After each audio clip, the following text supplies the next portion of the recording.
Now most of us have a cable that's only this long, don't we? Now you've got two options. One is you get yourself a 5-meter cable, or you get yourself one of the modern pads that you can plug your MyHealth into, that has, you're able to put it, Packard and other companies do them, where you have a beautiful touch screen, etc. Comes in a nice robust case. So that's another way to go, and you can literally hold it and bring it up to the animal. Because I've got a 17-inch laptop, I'm not going to do that, but I will need a volunteer. Fabulous, come on up. And what I'll need for the moment is I'm going to get you to press the scan button when it appears here. So now, something that's important because of the coats on an animal, it's not as conductive as your normal skin. So I want this MyHealth working as optimally as possible. So what I'm going to do is I'm going to calibrate the electrodes. So I'm absolutely certain I'm getting the best amount of information through the electrodes. So I just go to the settings page and I calibrate it on the spot. And it just takes a moment. For those of you that haven't done that often, it's worth getting familiar with it, because you're going to be cleaning your electrodes quite regularly and needing to recalibrate. There we go, calibration's over with. So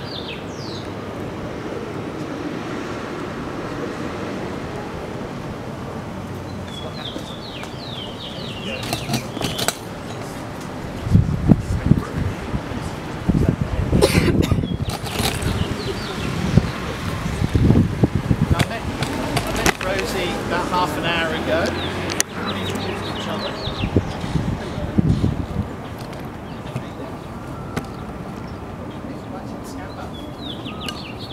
Okay, the scan's now over.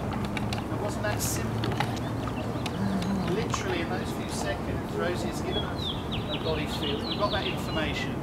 And now we're able to have a look in. Now I'll just call out what I'm seeing. It comes straight up on the ER page. Got two straight up in the head here, trigeminal, which is ER35, brain nerve, which is ER63.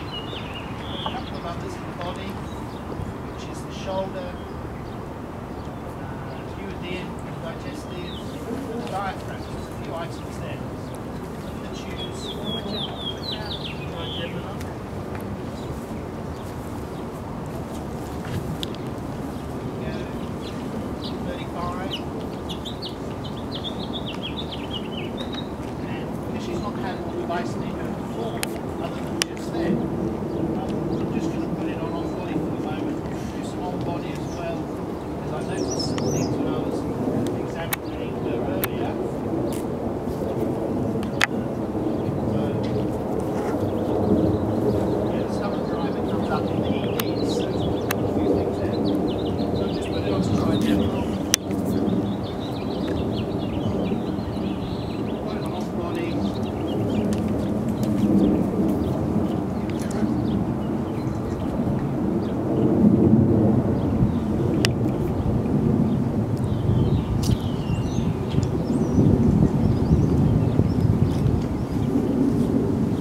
Doesn't she? Oh, yeah. And I've got that right there.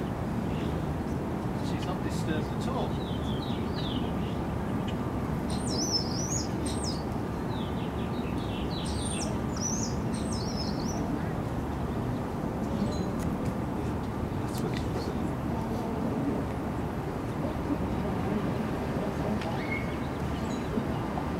And she's used to the idea of it being around her. Now I'm actually feeling for those field changes in the air around her. Because those of you that have done the the off-body work, you'll find that you can actually feel where you can get really good response. So right there is actually somewhere it's hanging, so I'll just let it work there.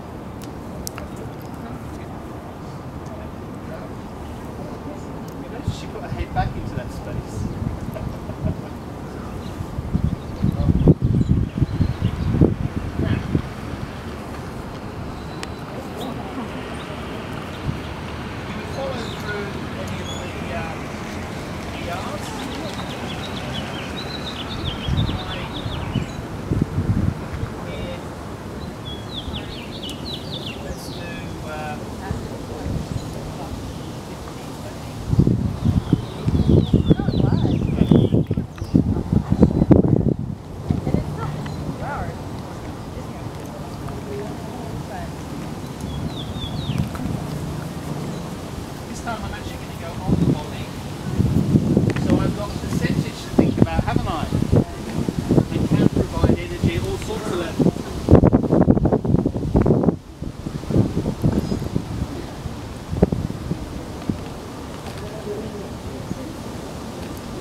When we go down is down to here. It's not 25. So I'm just putting the electrodes straight down onto the coat. If the animal has a lot of perspiration, you might find that it might actually react locally to it. You might actually sense it. You often see muscles move and you see a little sensation. You'll find sticky patches, and there's one here. So it's actually, even though the coat is smooth, there's no difference in texture, the electrical circuits seem to be finding what we might refer to as an asymmetry. It's literally holding a bit more there, so it's a bit waxy. Draw it through.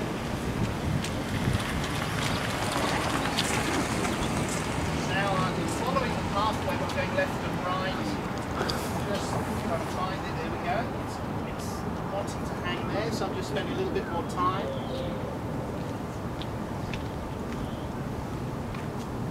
Between here and here there's a waxy point just here, and yet the coat's absolutely smooth. The device is actually hanging on it, you can feel it. So be aware when you're drawing it through the animal's coat, you will sense it.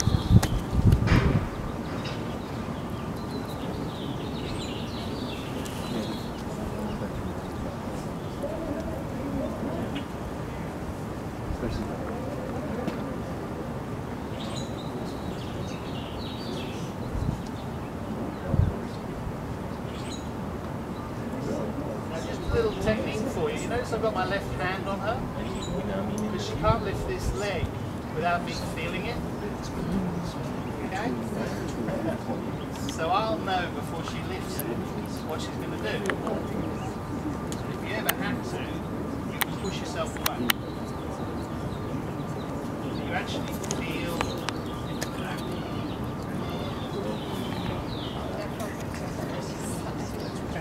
Yeah, we've just had a big sigh out of her. And if you notice her leg lifted and she went into like a relaxed state. Yeah. So she's actually going, yeah, I like this. Yeah. Now remember, all the way through the front here, there's very little flesh. It's very, very stiff. So you don't have to bang it, so to speak. You just run it through, and the information will literally be on the surface. You can feel it.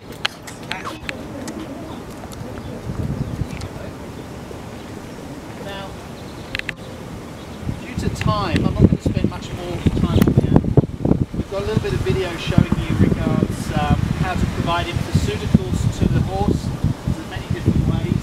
We've got a bit of video to show you exactly when we fed infoceuticals into race horses and all sorts of things.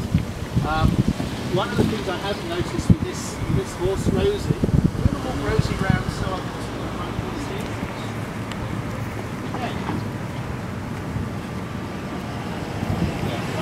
Let them know I'm here, so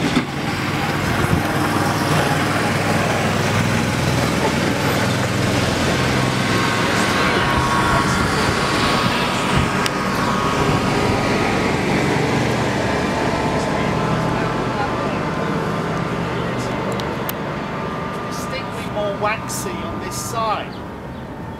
This one's much smoother. This one is grabbing. So I know that that's pulling the pelvis across. It's literally going to change the way this animal works. Now it's a barrel horse. You run around barrels. This is going to affect the performance of this horse, and I can feel it's waxy on my fingertips. It's not wet, it's just sticky. So I might put this on muscle, for example, because it hasn't come up as a priority on the scan, but from a physical point of view, we know this is going to support the animal. So I've just put it straight onto muscle from the physical folder, and just going to give it a moment there, releasing it. Now, when you start working with horses, you'll start to see some of the structures, and you'll see how things end up relating. It's worth having a little look at the anatomy of the horses, and very quickly it's quite effective to have a look. That has changed already. That is so smooth. So what we were looking at wasn't the surface material, it was an asymmetry. And in your level 2 NES training, you looked at dermatomes, didn't you? And that's where the body, through the hide of the animal, is actually providing information pockets. And you'll feel it with the device, the sticky point. With an animal, if you run your hand down, you'll feel it. Well, thank you, Rosie, for today. What we'll do now is, we've got any questions? Okay. It was pretty straightforward, wasn't it? There's nothing frightening. I'm going to talk about approach of animals and how practitioners, how they feel about it when they approach them on some slides. We'll do that before we go for lunch. And I've got some bits and pieces that will help you maybe be a bit more confident with animals. Okay. What we'll do now is we'll go back in and we'll go see Forrest the dog.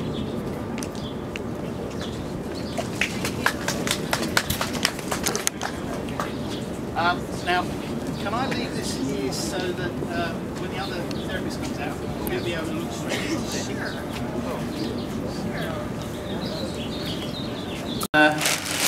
On the stage. Now, outside, we just used the device directly, didn't we? We used it on body and off body, but there are other ways as well. Now, you guys have got access to carbon pads, which are very useful, and on a large animal you might put them straight up against the muscle and you might draw them round, and that way you've got your hands on the animal as well, and you can feel muscle movement. You can go up and down the spine of the animal, you could go either side. If you look at the anatomy of the horse, you could run it right underneath, you'll feel all the muscles, and you've got a hands-on event. You put the device in the pocket, right? Now, I say that because very often you'll have the device in your hand, and if you're not really conscious of it, you may drop it, right? And the environment you're going to be in a field or things of this nature, sometimes that can be a bit confronting for the devices. In fact, Frank is working on a case, wherever he is, which is going to have a lanyard. So you'll be able to have it around your neck or something, and it'll be fairly waterproof, these indestructible things that you get for telephones. A bit more than just a carry case, something that's a bit more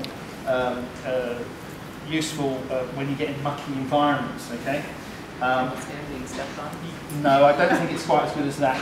It won't survive a stepping on by a horse. But often having something a little bit like this, right?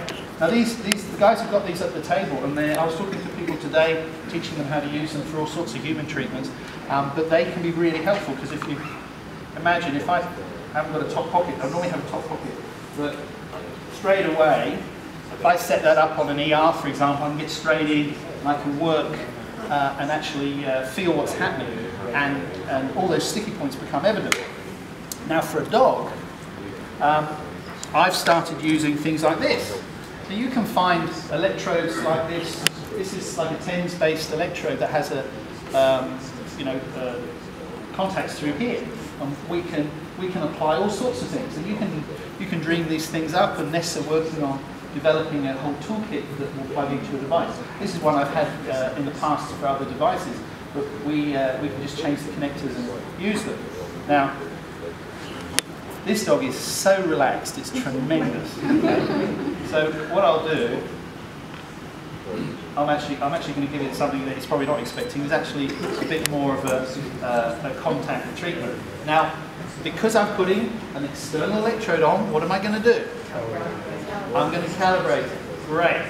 So just press the button, calibrate it, and you guys can dream up all sorts of different types of electrodes. There are TENS-based pads, and once you start looking at TENS-style electrodes, you'll find thousands of things.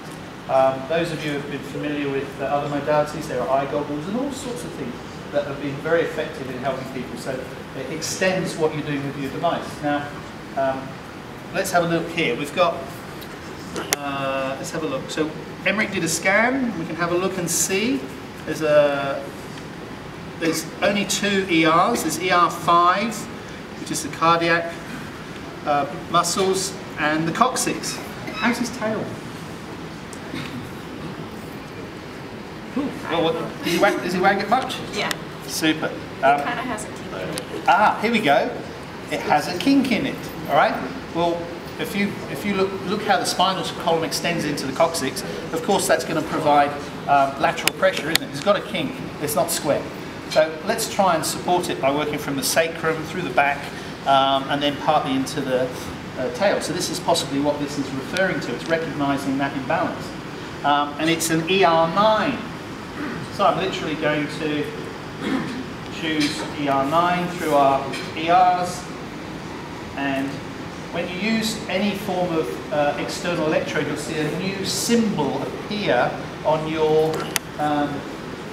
screen, and it looks like the socket and the pin going in. So it's telling you you're using an external electrode. It doesn't turn these inbuilt electrodes off though, so be conscious of that. It's now sharing the energy between this and those.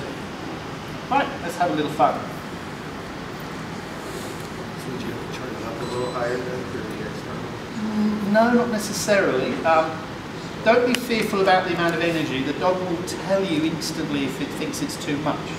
I tend to start things at about 20 or so, and most of the time that's perfectly adequate because I'm not turning the energy up so the dog's conscious of it. I'm actually using that energy to reinforce the asymmetry, the sticky patches. You'll find with a little energy, you'll feel those asymmetries more, okay? So let me have a sit down. So the dog's got to be comfortable, so I'll have to come down here. Hello Forrest, how you doing? Jumping on, sorry. The Forrest is looking for support. That's good. Okay, so I'm having a feel here. I'm feeling for warmth, hot spots, any differential pressures. So this side here is higher when he stands. There we go. There we go. Now I'm going to introduce this into him. Now, animals are used to having combs and things used on them, so they don't even know this is therapy. There we go.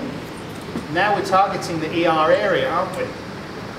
There we go. And there's a sticky patch right there. There you go.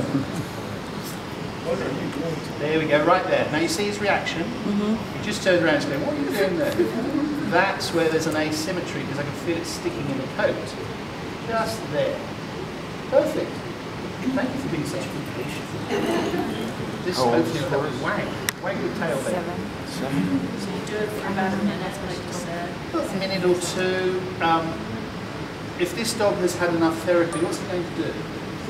He's going to tell you he's going to get up, he's going to go look for a drink, you know, that sort of thing. The other reaction is that they literally climb into your lap and go, "Oh, I've had enough, you know, just curl up." There we go. Now it's just here. You notice every time I get to this point, he turns his head right round. Now he's just started the parasympathetic response. You notice he's yawning, he's really down low, his head's down, he's yawning again, right? So we know he's in a really good space, isn't it? So if you don't have a dog of your own or anything, just observe friends, dogs and pets and get a sense of their mood against behaviour, and then you'll be able to recognise when a dog is maybe agitated or paying attention, or when they're just like really chilled out. And that makes it much safer for you. What you don't want to do is totally ignore the dog and miss some of the signs when it's trying to tell you, I've had enough. There we go, just there. Now that asymmetry is actually really smoothed out. There we go. That's great. Thank you very much. Now, you could feed infoceuticals to this dog through its water, or if it has certain dry foods that it likes, you might have a small amount of that and then place the infoceutical in that and then make it part of you know, its daily food intake. You know, you might divide its meal up on something and give it a dedicated pocket of food that you put the infoceutical in. People ask about how many drops, etc.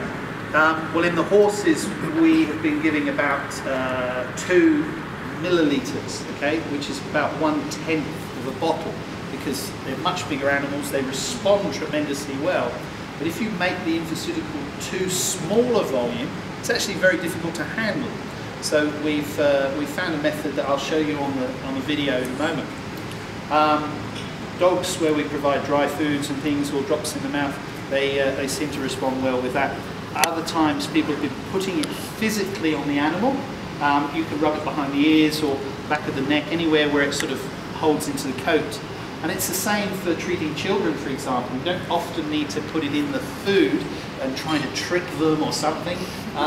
You often can just put it in your hand as a parent, just run it down their back, and you'll find the infoceutical information will go straight in.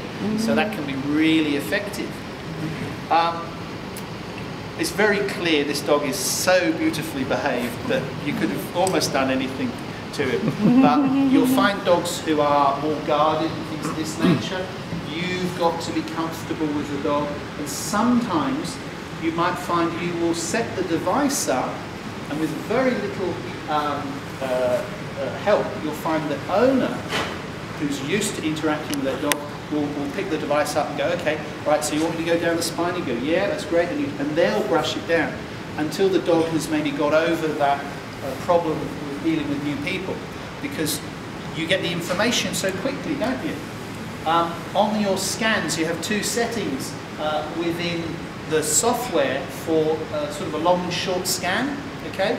With the pets, I put everything on the short scan, it works beautifully, because in about 3 seconds, it's done. And there's no hanging on, concerned whether it's going to still be there in 10 seconds, okay? Our apologies for having to do it so quickly, but we've ran over this morning. Have you got any questions? Anything that you're imagining? I believe that will be the case. I don't know if it's built into the animal software yet, but as with all of NES's softwares, as those developments occur, that becomes part of the base software that you get. So if it's not in right now, it will be uncertain in the future, because the intention is to be able to scan a herd of animals and things of this nature. So the remote scanning will be there on remote farms and things of this nature. So number of drops for dogs, like, because the Look, dogs kind of like severity, behaviour. And you have cattle, can you kind of transfer the horse to the cow and experiment? I would go down that line. I definitely look at it in that manner. There are differences, but for all intents and purposes, if you follow the distortion and provide based on that, you're going to get great results. In Michigan, they wanted to kill me. You wait until you see the video.